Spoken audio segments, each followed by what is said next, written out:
Hi, I'm Mayor Lionel Jordan, and I just wish everybody well, and I'm excited about the future.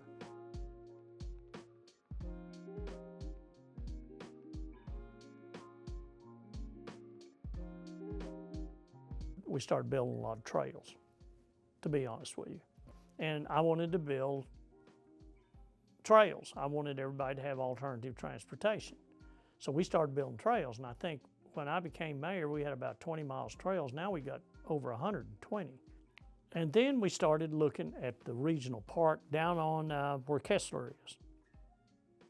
That's another big thing that we did probably in my second term. When I got in this office, they let me know that the 200 acres was already solid. And when I came into office, I said, well, at least we've got 200 acres of land down there. He said, no, not quite. Well, I said, what do you mean not quite? Oh, we don't have the deed. Well, we ain't got the deed, we ain't got nothing. Yeah. And so we began to work with the bank that had foreclosed on that particular piece of property and worked out a deal, and it took us about 2 years. And we finally got the deed to Kessler, and that just opened up the door. And then after we did that, there was the flyover. Remember, we worked on that flyover forever down on the north end of town, and that was the first big highway project. I was real proud of that. We'd been working on that a long time, but we finished that up. We had a big ribbon cutting. I think Congressman Womack was there, and maybe Senator Bozeman was there. You know, getting the sales tax back up, and we started hitting in the 2s and 3s and 5s on average for sales tax for the year, and you could start to, you know, see what you could budget for and put some money back in savings. And the money management still was the backbone of the whole thing. Here's the important thing too, and what I was also trying to get done was preserving our urban forest. Now, you see, with the growth that we're facing right now, you cannot continue to do sprawl and destroy the urban forest, which is the very thing that brought people here to begin with. And then I got a chance to preserve Centennial. If I had not built that park, and the Walton family had not helped me build that park, that a world-class mountain biking race would not have occurred because we wouldn't have had the facilities to do it. But instead, we probably brought, I don't know how many thousands of people in here from all over the world. Also wanting to invest in the arts, which we go to Theater Squared next. So we gave Theater Squared, I think, with some of the extra money that we had put away, $3 million to help them build the facility down there. We built the police headquarters building. Now, you know how long we talked about that police headquarters? For at least, since I was in 2001, at least when we finally got it built, I think they said they'd been talking about it almost 28 years. Folks that's listening to this interview, if you're getting into politics, I just want to tell you something. The most important job you're going to do around here is properly manage the taxpayers' money, because that's not your money, that's theirs. And they expect their people that they put in public office to manage the money. You know, I tell younger folks that is wanting to get into politics or some sort of elected position or in leadership, you know, it's not the things that you plan on. It's not the things that you run on. The things that determine what kind of leader you're going to be is the things that you don't plan for. That occurs. And I mean, you know, when you're looking at a budget that you can't make in your first, it was no surprise. I'd been on the council 2 terms and been vice mayor. So I'd been around the block, but it was, you know, that recession was really starting to settle in here. I think 62% of the city budget comes from sales tax, and that was in negative numbers on average for 22 months. And I remember when I got just a little bit of a positive, instead of it being in a negative number, it was 0.5 of sales tax coming to the positive. And I said, oh boy, that's, and what we did, they said, well, we got to keep the services going, but we're probably going to have to let some employees go. And I said, nobody loses their job, and the service level stays the same. Now they're not getting any raises, but we're going to keep them working. And so that was a goal of mine, to make sure everybody kept a job, to be able to feed themselves and clothe themselves and their children and their families, to make sure they. We didn't do a lot of fluffy stuff back then, and we didn't give big raises back then. But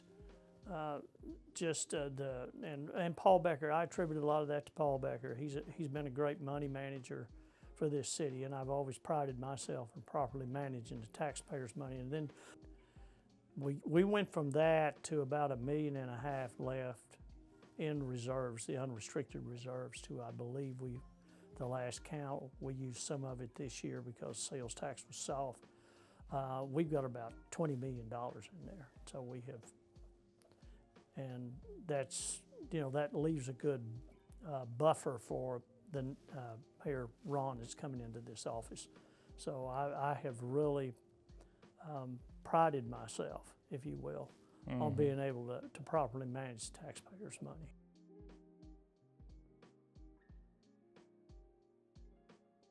Well, not out in public. Okay. I can be to the point, but we do that in here. You won't see me blow a gasket out in the public. Now, you're going to hear some negative comments.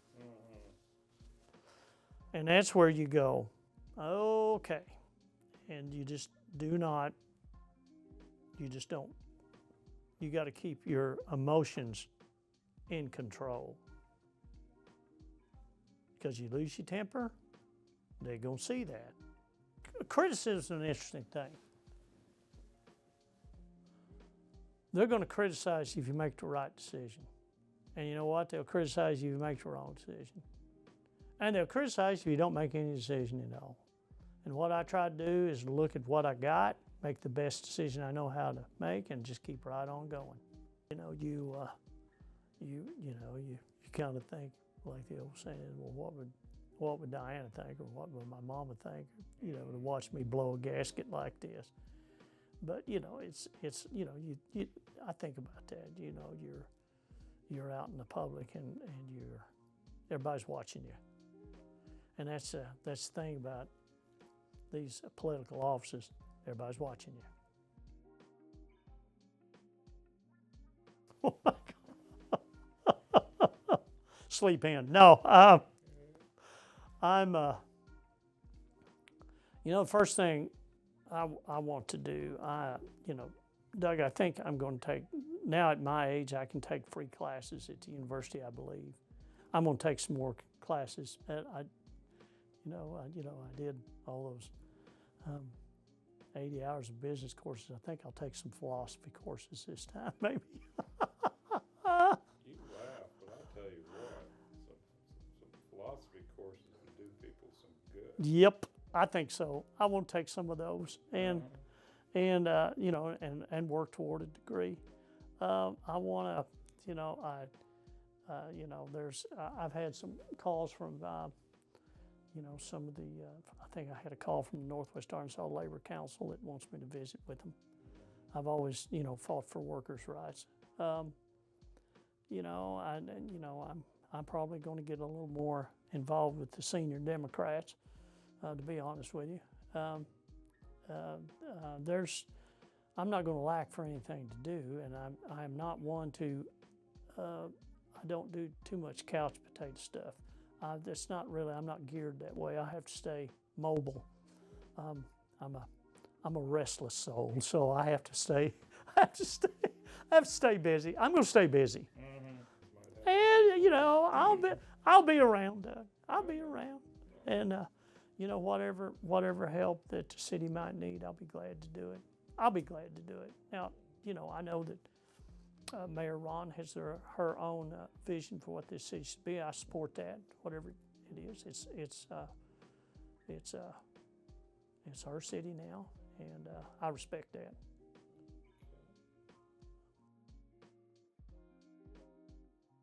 No, I wish her all the success in the world. I really do. I hope she does fantastic.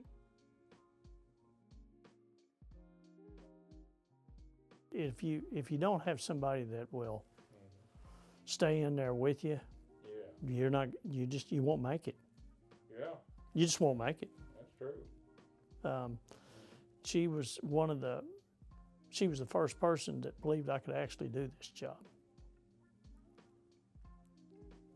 And I've got a handful of people that really, really believed in me, and you know, it's been good. And you know what? I still have those same people working with me today.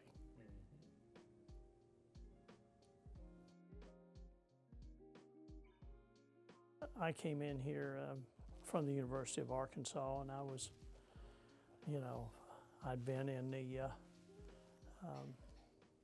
at the university for 26 years, and I was in mental management then, but about, 23 of those 26 years I had spent it as a carpenter at the University of Arkansas.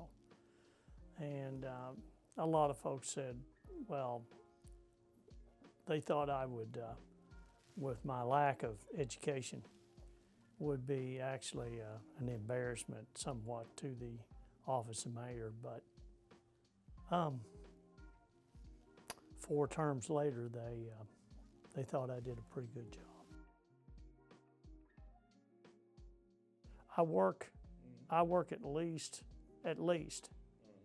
80 hours a week, at least. And if nobody believes that, then they need to hook up with me on Monday morning, and I'll, for the next few days anyway, and I will show them what my schedule is. But you have got to take the time to get out there where they are. You know, I draw a particular strength from that. Some of the best ideas I ever came up with came from somebody else that was, say, buying flowers at the farmer's market, or down at a baseball game down at Kessler Mountain, or they'll say, you know, you really ought to be looking at this, this, this, and this, or at Jam and Java at the coffee place.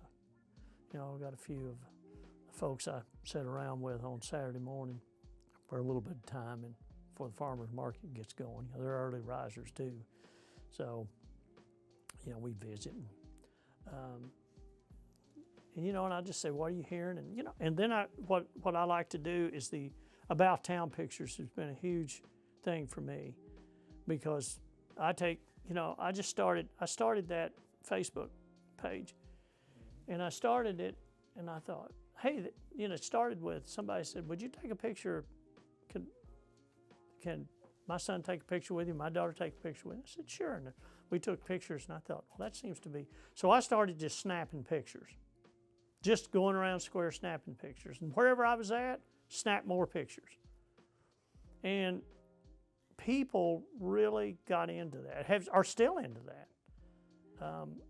They like that particular touch that the mayor was out there. And, you know, and it sounds crazy, but, you know, people really rely on me getting in a truck on an icy road and giving them a weather report.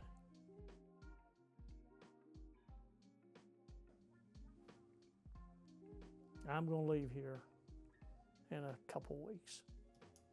And there's 3 things. Give me just a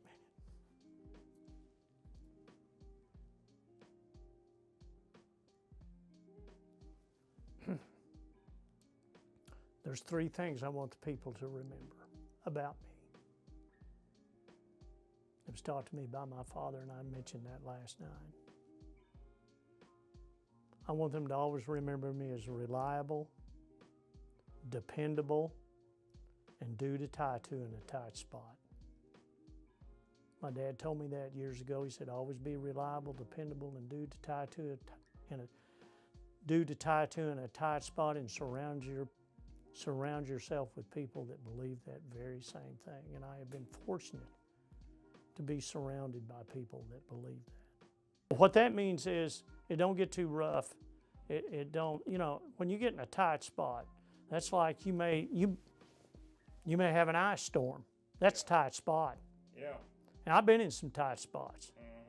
And when we had, you know, the hyperinflation that suddenly hit like overnight, that's a tight spot.